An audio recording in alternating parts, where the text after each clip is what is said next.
కళ్యాణ్ గారి కోసం నాదెండ్ల గౌడ్ గురించి మాట్లాడుతున్నారట. ఇప్పటికే 260 కోట్లు డంప్ చేశారట పిఠాపురంలో ఆయన్ని ఓడించడానికి. రేపు ప్రొద్దుటూరులో మీరు ఇన్ఛార్జిగా ఉన్న ప్రొద్దుటూరులో రేపు జగన్మోహన్ రెడ్డి గారు భారీ బహిరంగ సభ కూడా ఉన్నట్టున్నది. బాగా బిజీగా ఉన్నారు, ఎక్కడో కూర్చొని ఉన్నట్టున్నారు. మరి సిగ్నల్ అది పోతుందేమో. ఏం జరుగుతుంది అసలు? ఒక్క సీటు లేనిది, అసలు పార్టీయే లేనిది, అసలు ఎందుకు పనికిరాని జనసేన అని మాట్లాడేవాళ్ళు ఇంత కాన్సన్ట్రేషన్ పవన్ కళ్యాణ్ గారి మీద ఎందుకు చేస్తున్నారు అన్నది చాలామంది మాట్లాడుతున్న ప్రశ్న. ముందుగా మీకు డబుల్ టీవీ ప్రేక్షకులు, ప్యానెల్లో ఉండే సభ్యులకు అందరికీ నమస్కారం సార్.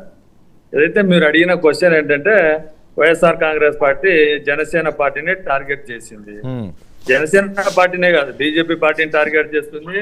మాకు ఆపోజిట్ గా పోటీ చేస్తున్నట్టు Telugu Desam party, BJP, Janasena, Congress party, CPI, CPM, ఈ రాష్ట్రంలో లేని అన్ని పార్టీలు మాట్లాడుతూ ఉంటారు. ఆ మాట్లాడిన ప్రతి ఒక్కరి మీద టార్గెట్ చేస్తుంది వైఎస్ఆర్ కాంగ్రెస్ పార్టీ. మేము వాళ్ళని టార్గెట్ చేయడం కాదు, వాళ్ళు ఎలక్షన్లలో, సార్వత్రిక ఎన్నికలలో పోటీ చేస్తూ ఉన్నారు. మేము ప్రజలను అడుగుతా ఉన్నాం.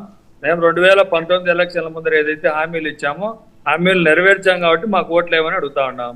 మేము నాణ్యమైన విద్య, నాణ్యమైన వైద్యం అందిస్తామని ప్రజలకు చెప్తా ఉంటే, చంద్రబాబు నాయుడు గారు నాణ్యమైన మద్యం అందిస్తాను, మీరు నాకు ఓటేయండి అని అడుగుతా ఉన్నాడు. దానికి దీనికి కంపారిజన్ ప్రజలు చెప్తారు. అయితే పవన్ కళ్యాణ్ గారు టార్గెట్. పవన్ కళ్యాణ్ గారు ఏం చెప్తారండి? ఆయన 2 సీట్లలో ఓడిపోయి కూడా ఆయన ఏం చెప్తాడు? జగన్మోహన్ రెడ్డి గారిని తొక్కేస్తా, ఎక్కేస్తా,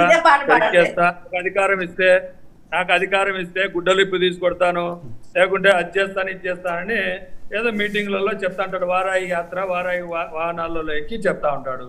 మేము అధికారంలోనే కదా ఉండేది. మేము అధికారంలో ఉండి ఈరోజు చంద్రబాబు నాయుడు గారు, నారా లోకేష్ గారు, పవన్ కళ్యాణ్ గారు, లేకుంటే వాళ్ళ వీర మహిళలు అయితేనేమి, జనసేన కార్యకర్తలు అయితే వీళ్ళందరూ మాట్లాడుతూ ఉంటే మేము ఆ పని చేయలేదు అంటే, అధికారం ఇచ్చింది ప్రజలు, అధికారం ఇచ్చింది ప్రజలకు సేవ చేయడానికి, ప్రజలకు సేవ చేసుకునేదానికి అధికారం ఇచ్చారు తప్ప ప్రజల మీద పెత్తనం చెలాయించడానికి కాదని జగన్మోహన్ రెడ్డి గారు నిరూపించారు. వాళ్ళు ఏదైతే మాట్లాడుతున్నారో, జగన్మోహన్ రెడ్డి గారిని రాష్ట్రంలో ముఖ్యమంత్రిగా ఉండనీయకూడదని ఆలోచన చేస్తున్నారో, అలా కాకుండా ప్రజలకు ఏదైతే హామీలు ఇస్తున్నామో హామీలు నిజమా కాదా, మనం ఏమి ఇస్తున్నాం? జగన్మోహన్ రెడ్డి గారి మీద ఇన్ని రోజులు అభాండాలు వేశాం. జగన్మోహన్ రెడ్డి గారి మీద ప్రతిరోజు విష ప్రచారాలు చేస్తున్నాం. అవి వచ్చిన తర్వాత ఏం చేస్తామని చెప్పి ఓట్లు అడిగితే తప్పేం లేదు.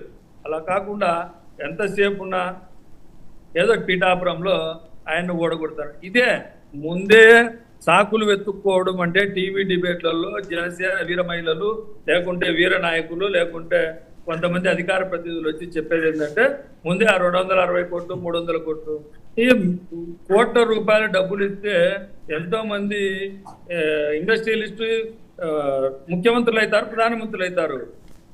అది కాదు, ప్రజల్లో నమ్మకం కలిగించాలి. ప్రజలకు సేవ చేస్తాం, మేము ఇచ్చిన మాట నిలబెట్టుకుంటామని ప్రజలు నమ్మితే తప్ప ఓట్లేరు. పిఠాపురంలో ఏదైతే మాట్లాడుతున్నారో, ఎస్, పిఠాపురంలో ఉండే అభ్యర్థే కాదు, కుప్పంలో ఉండే అభ్యర్థి చంద్రబాబు నాయుడు అయినా సరే, లోకేష్ గారు అయినా సరే, జమ్మలమడుగులో ఉండే ఆదినారాయణ రెడ్డి అయినా సరే, లేకుంటే పొద్దుటూరులో ఉండే ఎవరైనా సరే, వైఎస్ఆర్ కాంగ్రెస్ పార్టీకి అపోజిషన్ గా పోటీ చేస్తున్న వాళ్ళందరినీ ఓడగొట్టడమే మా లక్ష్యం. జగన్మోహన్ రెడ్డి గారిని రాష్ట్రానికి ముఖ్యమంత్రిగా చేసుకోవడం వైఎస్ఆర్ కాంగ్రెస్ పార్టీ నాయకుల, కార్యకర్తల అభిలాష. మా పార్టీ ఏం చెప్పింది?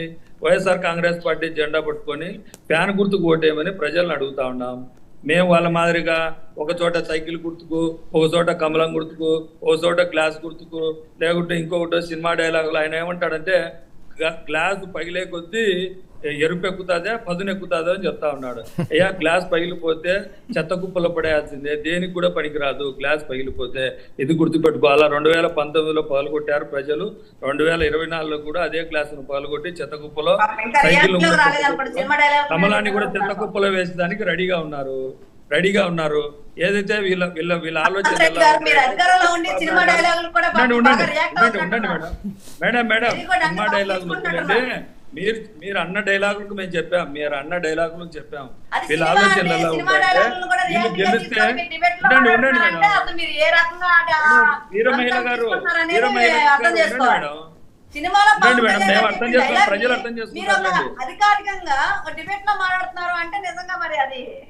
అదే మీరు మాట్లాడితే మీరు ఏం మాట్లాడారో, మీ పార్టీ గురించి మీ అధికార ప్రతినిధులు లేకుంటే మీ ఎమ్మెల్యే అభ్యర్థులు వచ్చి మాట్లాడితే అదంతా తప్పు. వైఎస్ఆర్ కాంగ్రెస్ పార్టీలో ఎమ్మెల్యేలుగా సీట్లు రాని వాళ్ళు వచ్చి మీ పార్టీలోనో లేకుంటే తెలుగుదేశం పార్టీలో చేరితే అప్పుడు జగన్మోహన్ రెడ్డి గారు దుర్మార్గుడు. ఇది మీ ఆలోచన విధానం.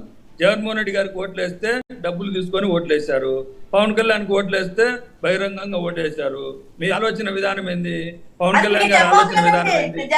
వినండి, పార్టీ పెట్టినప్పుడు ఏంటి అంటున్నా, పార్టీ పెట్టినప్పుడు ఏం చెప్పారు? మేము అవినీతి లేని ప్రభుత్వాన్ని తీసుకొస్తాము, అవినీతి రహిత ప్రభుత్వాన్ని తీసుకొస్తాము అనేది పవన్ కళ్యాణ్ గారి ఆలోచన కదా. డబ్బు లేని ఎలక్షన్లు చేస్తా ఉన్నారు. ఎక్కడ నిలబడ్డారు? మొన్న జెండా సభలో కూర్చొని చంద్రబాబు నాయుడు గారు మీరు అందరు కూర్చొని మాట్లాడింది ఏంది? జనసేన పార్టీకి 50 మందికి అన్నం పెట్టే స్తోమత లేదు కాబట్టి ఈ రోజు మనం ఎక్కడ బలంగా లేం కాబట్టి తెలుగుదేశం పార్టీని సపోర్ట్ చేస్తామని చెప్తున్నారు. మీ యొక్క నాయకుడు ఏం చెప్తాడు సభలో? అదే సభలో ఏం చెప్తాడు? మేడం నేనే ఉంటున్నా మేడం. అదే ఇంకా ఎంత బలంగా నిర్మాణం చేసుకోవాలని చెప్పిన మాటని మీరు ఏదో 50 మంది కూడా అన్నం పెట్టలేరు, ఇవన్నీ ఎందుకు డైవర్ట్ చేసి మాట్లాడతారు? ఉన్నట్టు మాట్లాడండి. ఇక్కడ పవన్ కళ్యాణ్ గారు తీసుకున్న నిర్ణయం అది మీకు వ్యతిరేకంగా తీసుకున్నారు. ఖచ్చితంగా వైసీపీ విముక్త ఆంధ్రప్రదేశ్ కావాలని కోరుతున్నారు కాబట్టి పవన్ కళ్యాణ్ గారు తనకు తాను తగ్గి మరి మిమ్మల్ని ఎలాగ ఈ రాష్ట్రం నుంచి, ఈ ప్రజల నుంచి ఈ రాష్ట్రాన్ని కాపాడాలంటే ఖచ్చితంగా వైసీపీని తరిమి కొట్టాలనే ఉద్దేశంతోనే పవన్ కళ్యాణ్ గారు ఈ నిర్ణయాలు తీసుకుంటున్నారు. దాన్ని తగ్గి మరి మీరు అందరూ అనుకుంటున్నారు టీడీపీ వాళ్ళు ఇవ్వలేదు, అది తెలుగుదేశం వాళ్ళు ఇవ్వలేదు, అన్ని సీట్లు ఇవ్వలేదు, ఇన్ని సీట్లు ముష్టి చేశారని. కానీ పవన్ కళ్యాణ్ గారు అడగలేదు. ఎందుకంటే ఆయనకి ఎన్ని అయితే గెలుస్తారో, ఎక్కడైతే బలం ఉందో అక్కడ అన్ని సీట్లే అడిగి తీసుకోవడం జరిగింది. కాకపోతే దాని మండలానికి ఒక మంత్రిని వేశారు. ఓకే సౌజన్య గారు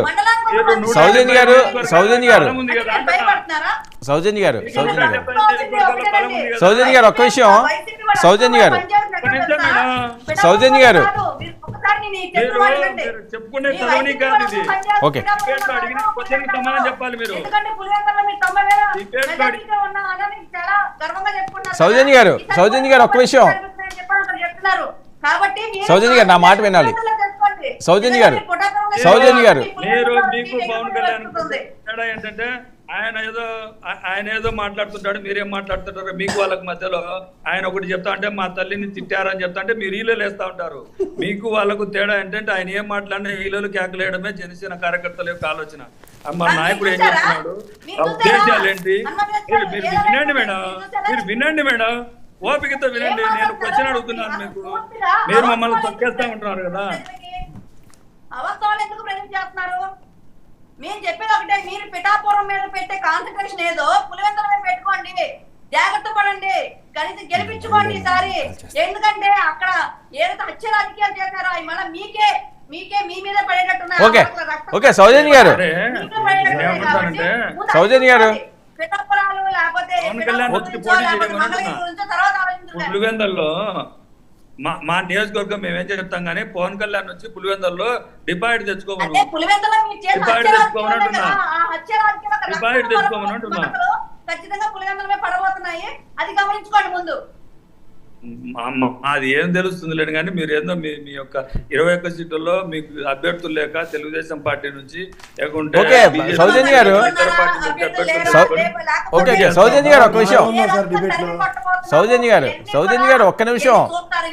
ఎన్నో నెలలు లేదు, ఓకే ఇంకా రాబోయే నెలల్లోనే మీరు అవన్నీ చూస్తారు.